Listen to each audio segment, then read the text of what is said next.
uma noite tranquila. O tipo de noite que parece guardar segredos antigos.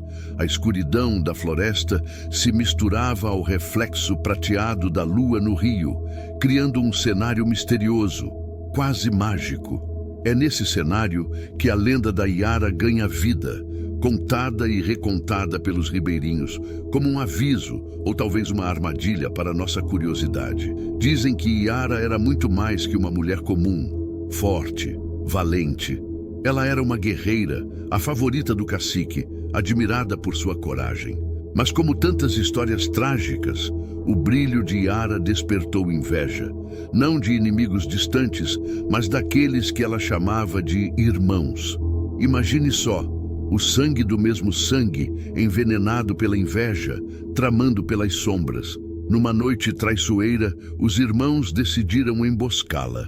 Talvez pensassem que, ao eliminá-la, se livrariam da sombra que acreditavam que ela lançava sobre eles. Mas Iara, astuta e feroz, não era uma presa fácil. Ela lutou como só uma verdadeira guerreira sabe lutar. E os matou. Sim, matou os próprios irmãos. Dá para imaginar o peso disso? A dor de sobreviver ao preço de derramar o sangue da própria família? Perseguida pelo povo, Iara fugiu.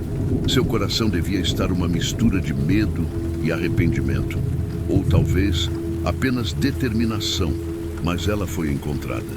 Ali, na beira do rio, cercada e sem saída, seu destino foi selado. A morte veio rápida. Mas a história, essa estava longe de terminar.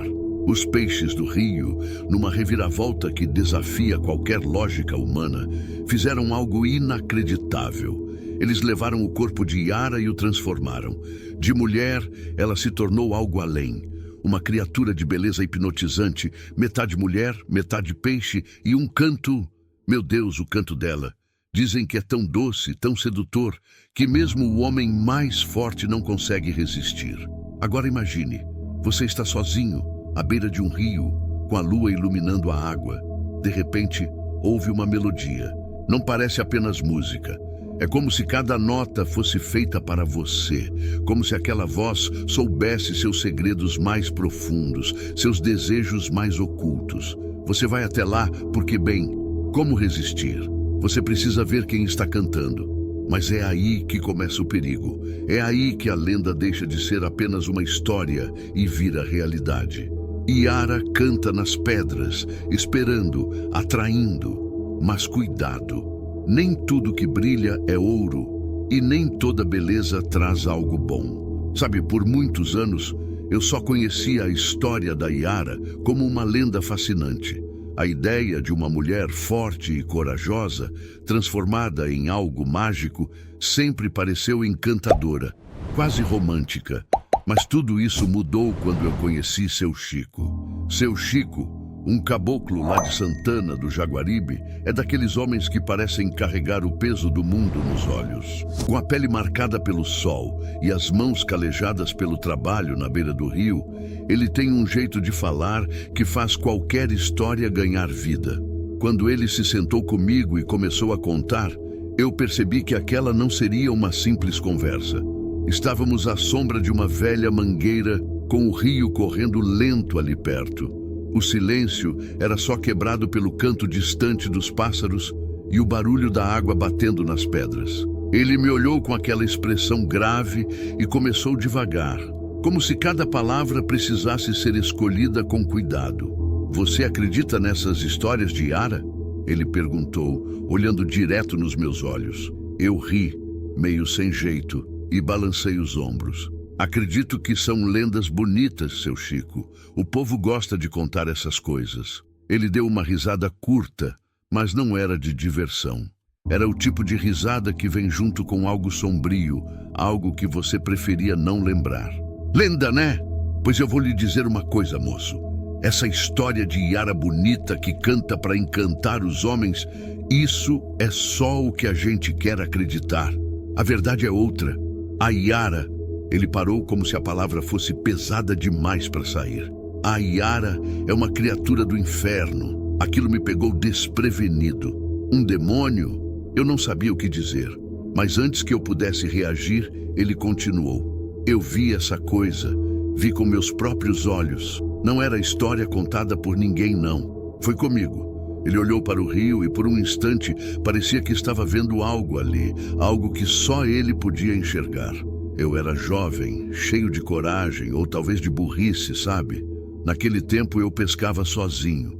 Gostava do silêncio, da paz. Mas o rio tem segredos, moço. Segredos que não querem ser descobertos. Eu me inclinei para frente sem perceber que estava prendendo a respiração. Seu Chico, com a voz baixa, quase sussurrando, estava prestes a me levar para um mundo onde a lenda e a realidade se misturam e onde o rio guarda um mistério que muitos preferem esquecer. Seu Chico respirou fundo, como quem carrega um fardo pesado demais. A história estava só começando, mas a expressão dele dizia que o pior ainda estava por vir. Foi numa noite de lua cheia. Eu tinha saído cedo de casa, decidido a voltar com o samburá cheio. Pesquei por horas, até que a fome bateu. Atraquei o barco na beira do rio e sentei para comer um pedaço de farinha com peixe assado que tinha levado. O rio estava tão quieto, parecia até que estava dormindo. Só dava para ouvir o barulho dos grilos e o vento passando pelas árvores. Ele fez uma pausa, olhando fixo para o chão, como se estivesse vendo aquele momento outra vez. Mas então, eu ouvi. Primeiro, foi só um barulho de água, bem de leve, como alguém nadando devagar. Achei que era um peixe grande e fiquei quieto para ver se dava sorte de fisgar. Só que aí eu vi ela. A voz dele falhou, como se as palavras fossem difíceis de sair. Uma mulher na água. Meu Deus do céu, nunca vi coisa tão bonita. Ela tinha os cabelos longos, pretos, que brilhavam à luz da lua. Os olhos verdes como o rio em dia de cheia. E aquele sorriso. Ele balançou a cabeça devagar, como se ainda estivesse sob o encanto da visão. Era um sorriso que prometia tudo, sabe? Eu não consegui desviar o olhar. E o que o senhor fez? Perguntei, sem conseguir segurar a curiosidade. Ele me encarou, os olhos sérios, como quem se arrepende de cada decisão que tomou. O que você acha? Eu fui atrás, mergulhei na água sem nem pensar. Seu Chico respirou fundo, os dedos apertando a caneca de café, como se ela fosse o único fio que o mantinha ancorado na realidade. Ela parecia estar brincando comigo, sabe? Nadava devagar, olhando para mim por cima do ombro. Quando eu me aproximava, ela se afastava, mas sempre me chamando com aquele sorriso. Era como se o rio inteiro tivesse sumido e só existisse ela. Ele passou a mão pelo braço, onde as cicatrizes ainda eram visíveis, e continuou. Até que eu cansei. Estava no meio do rio sem fôlego e ela continuava a me chamar mais para frente. Foi aí que me deu uma raiva danada. Gritei com ela. Apareça de verdade! Pare com essa brincadeira! E então, ela apareceu. Seu Chico fechou os olhos como se quisesse apagar a lembrança, mas as palavras continuaram saindo lentas e pesadas. Ela mudou, moço. O rosto, aquele sorriso bonito, virou um bicho. A pele dela ficou coberta de escamas verdes. Os olhos brilhantes viraram 2 buracos negros, fundos, que pareciam olhar direto para minha alma. E a boca, ele tremeu, instintivamente tocando o braço. A boca ficou cheia de dentes afiados, como uma piranha, prontos para me rasgar. Ele olhou para mim, os olhos cheios de uma intensidade que me fez engolir seco. Ela me atacou, se jogou em cima de mim como um bicho faminto, cravou aqueles dentes no meu braço e começou a me puxar para o fundo. Meu coração disparou enquanto ele narrava, e eu sentia que estava vivendo aquilo junto com ele. Seu Chico apertou o braço, onde as cicatrizes contavam o resto da história. Eu achei que ia morrer ali. Lutei como um condenado, socando, chutando, tentando escapar. Mas ela era forte, muito mais forte que eu. Foi quando lembrei da faca de escamar peixe que estava no meu shorts. Ele fez um gesto como se estivesse cravando algo com toda a força. Peguei a faca e furei a desgraçada. Cravei com tudo no pescoço dela. Ela deu um grito que nunca vou esquecer, um som que não era humano nem de animal. Um grito que parecia vir direto do inferno. E então, Ela me largou. Seu Chico olhou de novo para o rio, a voz agora quase um sussurro. Vi ela sumir na água, como se fosse parte dela, mas eu sabia que aquilo não tinha acabado. Eu estava sem palavras, arrepiado até os ossos, esperando o que viria a seguir. Seu Chico ficou em silêncio por um momento, os olhos fixos no horizonte, como se ainda estivesse naquele rio, lutando pela vida. Quando voltou a falar, a voz estava mais baixa, quase um murmúrio, como se o peso daquela memória fosse demais para carregar sozinho. Eu estava acabado, moço, o braço todo rasgado, sangrando tanto que eu achava que não ia conseguir chegar na margem. A dor era insuportável, mas eu sabia que tinha que sair dali. Não dava para ficar mais um segundo naquela água. Ele mexeu no braço, como se sentisse as feridas de novo. Quando finalmente consegui alcançar a margem, minhas pernas mal me seguravam. Me arrastei para dentro do mato, tentando me afastar do rio. Estava escuro, eu não sabia para onde estava indo, só sabia que precisava fugir daquela coisa. Ele respirou fundo, como quem tenta se livrar de um cheiro ruim. A dor, o sangue, era como se eu sentisse ela ainda perto, como se estivesse me observando das sombras. Foi aí que eu ouvi o barulho. Passos. Não era ela, graças a Deus. Era meu primo e mais uns parentes que estavam me procurando. Me carregaram de volta para casa. Ele apontou para o braço, onde as marcas da luta ainda estavam gravadas na pele. Tive febre por dias.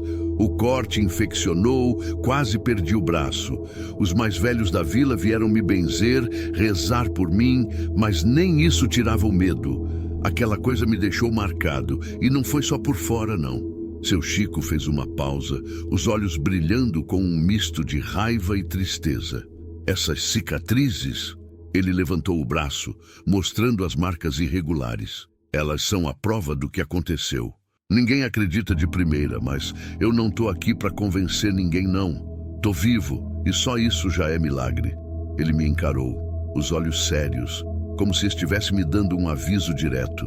Depois daquela noite, nunca mais voltei a pescar sozinho. O rio não é um lugar para a gente achar que manda. Ele tem suas regras, e uma delas é nunca subestimar o que vive nele. Eu engoli em seco, sem saber o que responder. Ele olhou para o rio, onde a correnteza corria calma, mas havia algo na expressão dele que me fez sentir um arrepio na espinha. Até hoje, moço. Até hoje, quando eu passo perto do rio, sinto que tem algo me observando, como se ela ainda estivesse lá, esperando. E eu não dou chance. Nunca mais vou me arriscar de novo. A sombra da mangueira pareceu mais escura de repente, e o som da água, que antes parecia tranquilo, agora carregava um tom mais sombrio. Seu Chico virou o rosto para mim uma última vez. A Iara, ou seja lá o que aquilo era, não é uma lenda para botar medo em criança. É real e é perigosa. Se você tem juízo, nunca subestime o rio, porque no fim, o rio sempre leva o que quer. Eu saí dali com as palavras dele ecoando na minha cabeça como um aviso que nunca vou esquecer. Depois de tudo o que ouvi, fiquei parado, pensando no que seu Chico tinha dito. Ele se levantou devagar, ajeitou o chapéu de palha e olhou para o rio mais uma vez, como se ainda estivesse procurando alguma coisa nas águas calmas. Aquele olhar não era de quem apenas temia, era de quem sabia. Sabe, moço, o problema não é só a Iara. Não é só ela que está lá fora. O mundo é cheio de coisa que a gente não entende. A diferença é que a maioria delas não aparece na frente da gente assim, do nada. A Iara, ou o que eu vi, ela não é bonita nem encantadora como o povo gosta de contar. É perigosa. É o tipo de coisa que se aproveita do seu desejo, da sua curiosidade. É assim que ela te pega.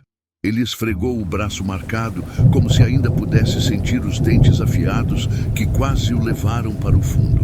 Essas histórias que contam de pescador se jogando no rio porque viu uma sereia bonita ou de homem desaparecendo sem deixar rastro, não é brincadeira, é verdade. E às vezes não é nem a Iara, pode ser outra coisa. Só sei que, quando o rio quer você, ele dá um jeito de levar. Ele fez uma pausa longa, observando o movimento das águas. Depois, suspirou. Desde aquela noite, eu nunca mais voltei a ser o mesmo. Não durmo direito, não olho para o rio sem sentir que estou sendo observado. E te digo mais, a gente tem que respeitar o que não entende. Não dá para bancar o valente com essas coisas, porque elas são mais velhas, mais fortes e, como é que eu posso explicar, mais espertas que a gente. Ele virou o rosto para mim, os olhos sérios, quase cortantes. Se tem uma coisa que aprendi é isso: não vá sozinho para o rio nunca. E se ouvir um canto bonito ou ouvir algo estranho nas águas, corra. Não tente descobrir o que é, não olhe para trás, porque se você der chance, pode ser que não volte para contar a história. Eu fiquei ali, tentando absorver tudo o que ele tinha dito, enquanto ele pegava a sacola e se preparava para ir embora. Antes de se afastar, seu Chico olhou por cima do ombro e deu um último conselho. O rio tem olhos, moço, e eles estão sempre olhando. Com isso, ele sumiu por entre as árvores, deixando apenas o som do vento e o correr das águas. Fiquei ali por um tempo, olhando para o rio e pensando no que tinha acabado de ouvir. Talvez fosse só uma história, talvez fosse algo mais, mas uma coisa era certa: nunca mais olhei para um rio da mesma forma.